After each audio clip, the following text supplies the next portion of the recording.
ഇതുപോലെ കറണ്ട് അടിച്ചാൽ നമ്മൾ ആദ്യം എന്താ ചെയ്യേണ്ടത്? ഇപ്പൊ ഒരാൾ കറണ്ട് അടിച്ചുകൊണ്ടിരിക്കുകയാണ്, നമ്മൾ ഒരിക്കലും അയാളെ പോയി തൊടാൻ പാടില്ല, നമുക്ക് ഷോക്ക് അടിക്കും. അപ്പൊ നമ്മൾ ചെയ്യേണ്ടത് കറണ്ട് പ്രവഹിക്കാത്ത വസ്തുക്കൾ ഒന്നല്ലേ കസേര എടുക്കുക, അല്ലെങ്കിൽ ഇതുപോലത്തെ ബാഗ്, ഇപ്പൊ ഇവിടെ ഒരു ബാഗ് ഇരിപ്പുണ്ട്, അല്ലെങ്കിൽ ഉണക്കവടി ആയിരിക്കാം, നമ്മൾ ഇത് ഉപയോഗിച്ചത് ഇങ്ങനെ അടിക്കാൻ പാടില്ല. അതെന്താ?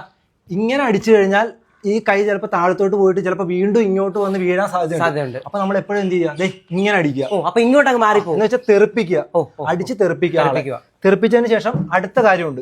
ഹോസ്പിറ്റലിൽ കൊണ്ടുപോകുന്നതിന് മുമ്പ് എന്തൊക്കെ ചെയ്യണം? കുറച്ച് കാര്യങ്ങൾ ചെയ്യണം. അപ്പൊ ഇപ്പൊ മോൻ അവിടെ കറണ്ട് അടിച്ച് കിടക്കുവാണ്, ഇങ്ങനെ കിടന്നു. ഈ സമയത്ത് നമ്മൾ ചെയ്യേണ്ടത്, നമ്മൾ ആ കറണ്ടിൽ നിന്നുള്ള ഇത് മാറ്റി ഇനി ചെയ്യേണ്ടത് പൾസ് ചെക്ക് ചെയ്യണം. പൾസ് ചെക്ക് ചെയ്യുമ്പോൾ എന്ന് വെച്ചാൽ ശ്വാസം ഉണ്ടോ എന്ന് നോക്കണം.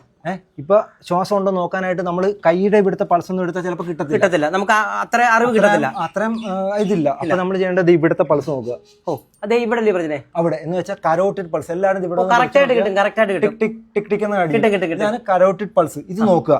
ഇത് നോക്കി ഉണ്ടെങ്കിൽ അടുത്തായിട്ട് ചെയ്യേണ്ടതാണ്, ഇദ്ദേഹത്തിന്റെ നാക്ക് ചിലപ്പോൾ ഇങ്ങനെ കടിച്ചൊക്കെ ഇരിക്കും, അല്ലെ നാക്ക് ഉള്ളിലോട്ട് ഇറങ്ങിയിരിക്കും. അപ്പൊ ആ സമയത്ത് നമ്മൾ എന്ത് ചെയ്യുക, ഈ എയർവേ ക്ലിയർ ചെയ്യുക, വായൊന്ന് തുറന്ന് നാക്ക് പുറത്തേക്ക് എടുക്കുക, അല്ലെങ്കിൽ കൈയൊക്കെ ഇട്ട് നാക്കൊക്കെ ഒന്ന് ക്ലിയർ ചെയ്യുക, എന്നിട്ട് മുഖം ഇങ്ങനെ ഒന്ന് പൊക്കുക. അപ്പൊ ഇവിടുത്തെ ഇത് ക്ലിയർ ആവും. അപ്പൊ ആ എയർവേ ക്ലിയർ ആവും.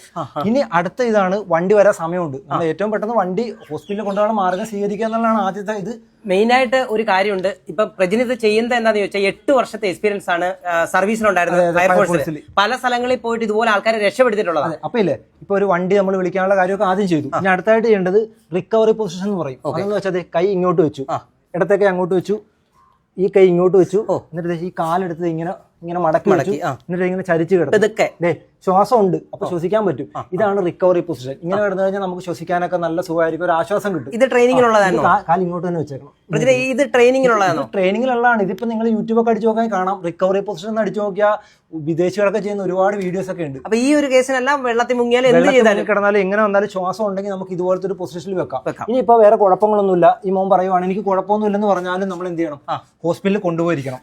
അപ്പൊ ഹോസ്പിറ്റലിൽ കൊണ്ടുപോകുന്ന സമയത്ത് നമ്മൾ ചെയ്യേണ്ടത്, ചിലപ്പോൾ ബ്ലഡ് ക്ലോട്ട് ആവാൻ സാധ്യതയുണ്ട്. അപ്പൊ വണ്ടിക്കകത്ത് കയറിയിട്ട് നമ്മൾ എന്ത് ചെയ്യുക, ഇതുപോലെ സ്ഥലങ്ങളിൽ ഇങ്ങനെ ഇത് ഷോക്ക് അടിച്ച് കിടക്കുന്ന ആൾക്ക് ചെയ്യേണ്ട ഏറ്റവും പ്രധാനപ്പെട്ട കാര്യമാണ്. ചിലപ്പോൾ ബ്ലഡ് ക്ലോട്ട് ആവാൻ സാധ്യതയുണ്ട്. ഇങ്ങനെ ചൂട് കൊടുക്കുക, കാലിൽ കൊടുക്കുക, കൈ കൊടുക്കുക, ഇങ്ങനെ ചൂട് കൊടുക്കുക എന്നുള്ളതാണ്. ആ ഹോസ്പിറ്റലിൽ എത്തുന്നവരെ അത്രയും നല്ലതായിട്ട് ചെയ്യാൻ അങ്ങനെ ചെയ്തുകൊണ്ടിരിക്കണം. അതാണ് ഏറ്റവും വലിയ കാര്യം. സ്കൂളുകളിൽ ഇത് ഇങ്ങനെയുള്ള കാര്യങ്ങളെല്ലാം പഠിപ്പിച്ചു കൊടുക്കണം.